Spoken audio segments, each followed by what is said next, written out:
Hey everybody, it's Lon.TV, and we're taking a look today at a new Android tablet from Lenovo. This is their P10 Smart Tab, and what makes it smart is that when it's in its included docking station here, it will turn into an Amazon Echo device, and you can issue the A word and have it do all of the Echo things that you might want to do with it. And it gives you essentially Echo Show functionality in that you get a display along with your requests, and when you take it out of the dock, it becomes an Android tablet once again. We'll be taking a closer look at this in just a second, but I do want to let you know, in the interest of full disclosure, this is on loan from Lenovo, so we're done with this. It goes back to them. All the opinions you're about to hear are my own. Nobody is paying for this review, nor has anyone reviewed or approved what you're about to see before it was uploaded. So let's get into it now and see what this tablet and docking station are all about. So let's take a closer look now at the hardware. There are two versions of this. This is the P10. It costs $279 with the dock here. They also have a less expensive M10 that starts at $179. The M10 has the same dock but a different tablet, but the tablets have the same processor inside. So from a performance standpoint, they're going to be about the same, but the P10 tablet is a little fancier. It's got a little more RAM and a little more storage. It looks nicer. It has a fingerprint sensor. It's got this glass back on it, but the displays are the same. And again, the performance will roughly be the same between the two.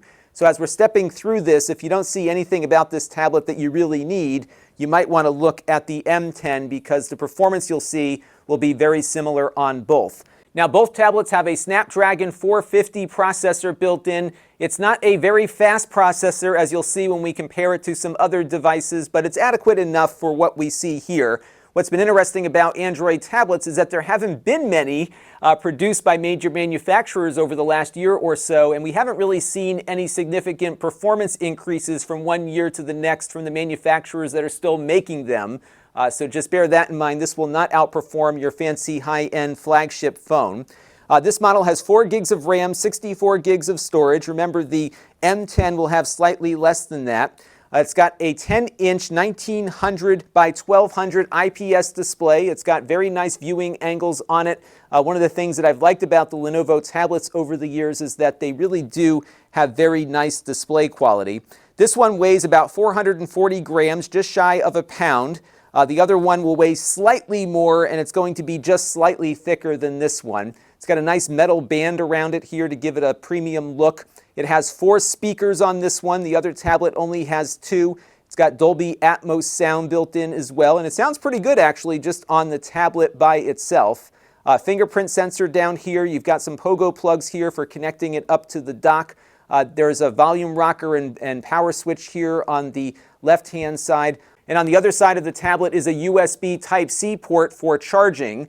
When the tablet is installed in the dock, it will charge through that pogo plug here at the bottom, but you do have that as another option should you want to take the tablet with you somewhere. The USB-C port here, though, does not work as a display output. It only takes power, and it also works with USB-C devices like mice and keyboards and that sort of thing. You have a headphone jack here, which is always good to see on a tablet these days. And next to the USB Type-C port is a micro SD card slot. Those cards will install inside the tablet so you can augment its onboard storage and have those cards with you all the time. One thing that I am not a big fan of on this P10 tablet is the back. It is glass, and it is incredibly slippery. It also picks up a lot of fingerprints too. It looks pretty neat, but it is really hard to hold this tablet without dropping it. In fact, I've dropped it a few times as I've been playing around with it. Your case options are very limited because if you want to use the dock with it, you really can't have a thick case around it. So just be careful with this particular version of it. The other tablet does not have the glass back and I think might be a little bit easier to hang on to. There is a camera here. It's only 8 megapixels. It's got a little flash, but it's not spectacular. There's a 5 megapixel camera here on the front. The docking station is a neat little device. It's got some really nice speakers on it, 2 3-watt full-range speakers. They sound pretty much what you would expect out of a mid-range smart speaker device, so it sounds pretty close to the regular Amazon Echo, and I was pleased with the audio quality. It carries across the room. It's got far-field microphones built in for making your requests to the Echo portion of the product here. The speaker is operating, though, over Bluetooth, so even though you're physically docking the tablet, the connection is Bluetooth, so you can actually connect up to the speaker when the tablet is detached. However, I found that the A-word commands don't work unless the tablet is directly connected to it. So just bear that in mind, but you can send audio to the speaker, and I believe other devices can as well because it is a Bluetooth speaker. You have some volume controls here on the front. There's a mute button here for the microphone, and that is pretty much it. It does have a little stand here that pops out, and that's kind of important because the tablet is a little back heavy, and this prevents it from tipping over on you if you put the device in too hard there. So just put that out just to keep yourself safe. Now, one thing I've noticed after playing with this for a while is that the Amazon functionality feels very disjointed from the rest of the device. So what happens here when you are docked in the docking station is that it loads up this full screen Amazon Echo app. This will function exactly like it does on Amazon's own tablets along with their Echo Show and other Echo devices that have screens. So for example, I could say, tell me the weather in New York City today. Right now in New York, it's 46 degrees Fahrenheit with partly sunny And so we skies. get the visual response along with the audio response here. It looks very nice, and all the things that you've grown accustomed to doing on a screen-based Amazon device you can do here. I could even say things like, show me the backyard camera. And what it's going to do is connect up to my camera system in the backyard there and give me an image of what that is looking like. So when it's in the dock, it works just like a lot of those Amazon devices do. And then when you pull it out of the dock, you're back to the regular Android mode. The problem, though, is that there's no way to interact with the Android portion of the device using your words when it is docked. So for example, if I said to the device right now, load the YouTube app, Make sure you've connected this device with your video provider. And Go to the Alexa app to manage you your get video this, and of skills course, devices. Amazon doesn't like YouTube, so you can't actually load up the YouTube app. Now, what you can do is back out of the app here using the touch screen and load up YouTube that way. But to me, it feels very disconnected given that I've got this thing docked. I've got all of this functionality here on this tablet that I can't get access to because it's not compatible with Amazon's A-word ecosystem. And that was driving me crazy because I want to sometimes just pull up some TV without having to walk over to the device to touch it, and I can't do that here. Now, if you have some skill that is compatible with the Amazon Echo system, then it will work just like it would on other devices. But I suspect many of you are using things that require an Android app and not something that works with Amazon currently. And I think from that standpoint, you might be a bit disappointed. And another thing we noticed when we were first setting this up is that if you don't set up the right Amazon account at the time you set up the tablet, you have to reset it to get the right Amazon account on there. So here on the channel, we've got two Amazon accounts. We have one for the company and one for me. And I had initially logged in with the company Amazon account, but all the cameras and stuff that I wanted to demonstrate were linked to my personal account. I had to reset the tablet to go in and get access to that other account. There's a setup process at the outset, and that is it. There is an Amazon A-word app, which I'm sure you're familiar with, that runs in Android that has a separate login. But this one is completely disconnected from the app that you'll get when you pop it into the dock. So just make sure that whatever Amazon account you log into to get this is the account that has all the things that you wish to access, because otherwise you're going to have to reset it to get it back up to normal. So that's my biggest gripe with this, is that I was hoping for a tighter integration between the Amazon stuff and the Android stuff. It's kind of clunky here to have to go out to the touchscreen just to get access to my Android apps, but that is unfortunately how this works. And it appears as though every time it goes into that dock, it's going to summon that full screen Amazon Echo functionality. Now, the funny thing, though, is that if you undock the tablet and wait a second for your Android stuff to come back, you can do something like this. Google, load the YouTube app. Opening YouTube. And look at that, you get that going. But when the tablet is docked, you can't issue the Google commands, only the A word. So they could do a little bit of work on this, I think. I wouldn't mind having two different assistants in the same device. That'd be kind of neat.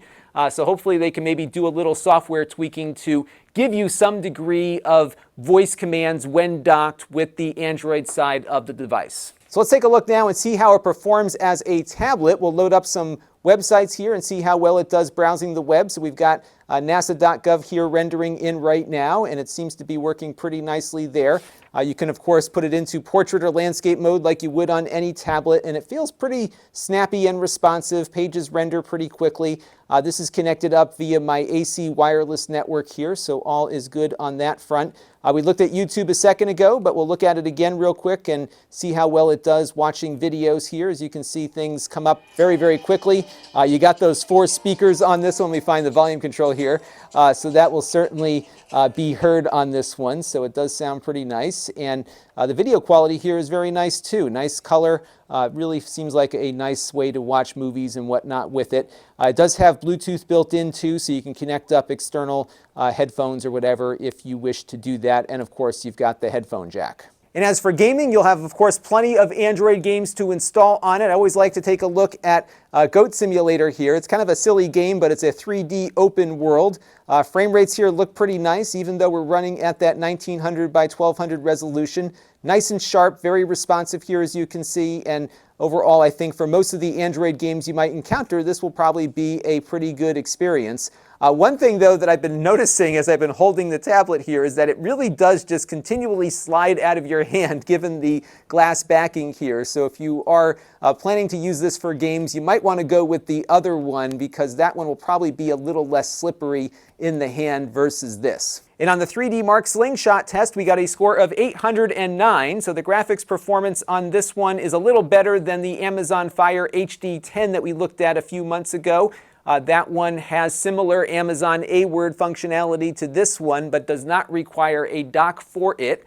So overall, I think it's a decent gaming device, but it's not going to be a high-end device like you would get on the smartphone side. We really don't have anything out there right now in tablet form that will give you the kind of performance that you might need for Nintendo GameCube emulation, for example. So this will be pretty much in line with just about every low to mid-range tablet we have looked at here over the past 1.5 to 2 years. So that's going to do it for our look here at the Lenovo P10 tablet and dock combination. They sell these two things together. It is a decent Android tablet, but my big gripe here is that the Amazon side and the Android side are not very well integrated.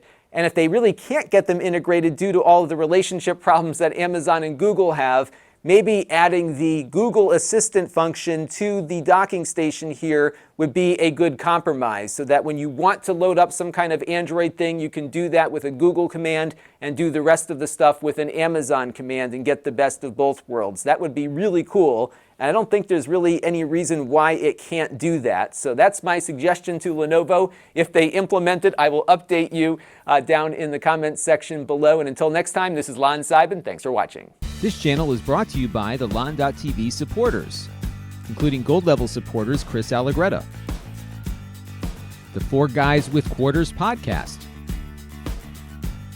Tom Albrecht, and Kalyan Kumar. If you want to help the channel, you can by contributing as little as $1 a month.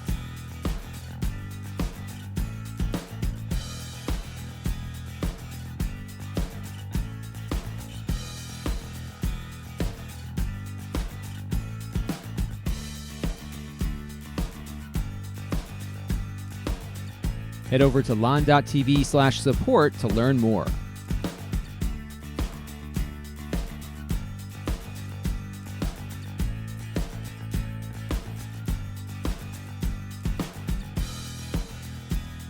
And don't forget to subscribe. Visit lon.tv/s.